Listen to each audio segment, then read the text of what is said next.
Shalom, selamat pagi Bapak Ibu Saudaraku yang dikasihi oleh Tuhan Yesus. Pagi ini bersama-sama kita merenungkan satu bagian firman Tuhan dengan judul Keteguhan Hati Tetap Percaya Mendatangkan Damai Sejahtera. Terambil dari kitab Yesaya 26 ayat 3. Demikian bunyi firman Tuhan, yang hatinya teguh kau jagai dengan damai sejahtera, sebab kepadamulah ia percaya. Saudara, di tengah gelombang dan arus dunia ini, seringkali kehidupan kita sebagai orang percaya harus mengalami goncangan dan tantangan. Persoalan dan segala tekanan yang ada terkadang membuat kita kehilangan rasa tenang.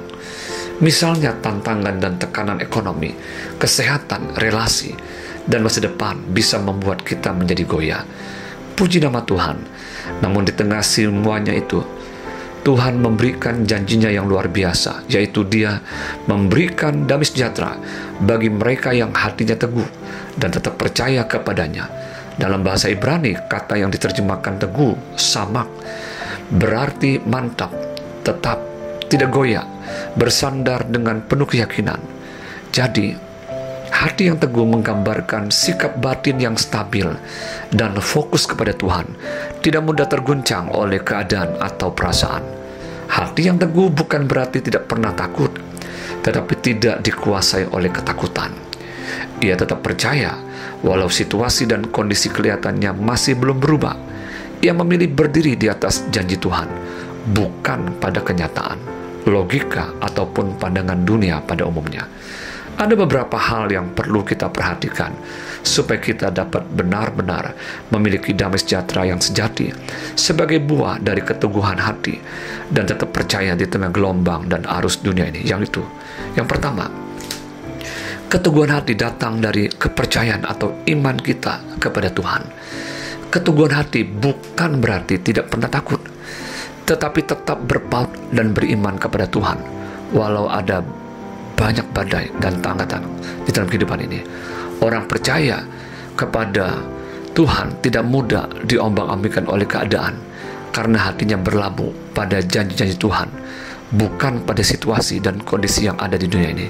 Seperti perahu yang berlabuh kuat pada sauh di dasar laut, demikianlah hati yang percaya kepada Tuhan tetap teguh walau ombak datang silih berganti.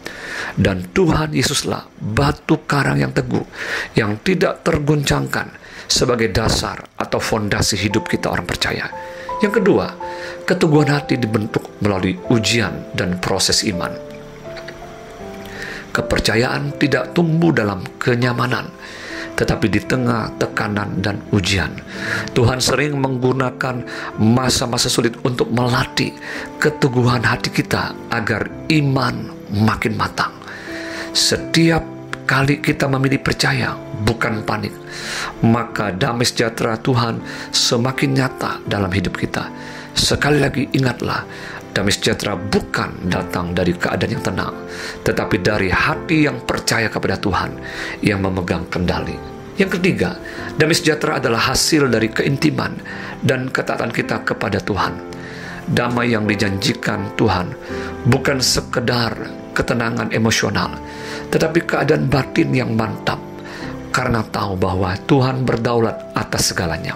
Saat kita mempercayakan kendali hidup kepadanya, hati kita dijaga oleh damai sejahtera yang melampaui segala akal. Filipi 4 ayat 7. Dan saat kita memperhatikan perintah-perintahnya, maka damai sejahtera kita akan seperti sungai yang tidak pernah kering, dan kebahagiaan kita akan terus berlimpah seperti gelombang-gelombang laut yang tidak pernah berhenti. Yesaya 48 ayat 18. Saudara, saat ini bagaimana dengan keadaan hati dan iman kita sebagai orang percaya? Apakah kita sudah sungguh-sungguh memiliki keteguhan hati dan tetap percaya kepada Tuhan? Bagaimana hubungan kita dengan Tuhan? Apakah kita sudah benar-benar dekat dan berpaut kepadanya? Atau hati kita masih bercabang dan berharap kepada apa yang tidak tentu yang ada di dunia ini? Mari siapkan diri kita untuk tetap ada di dalam keintiman, dibentuk dan diproses di dalam Dia. Alami damai sejahtera yang melimpah di dalam Dia sebagai buah dari keteguhan hati dan tetap percaya kepadanya. Selamat pagi, selamat beraktivitas. Tuhan Yesus memberkati. Shalom.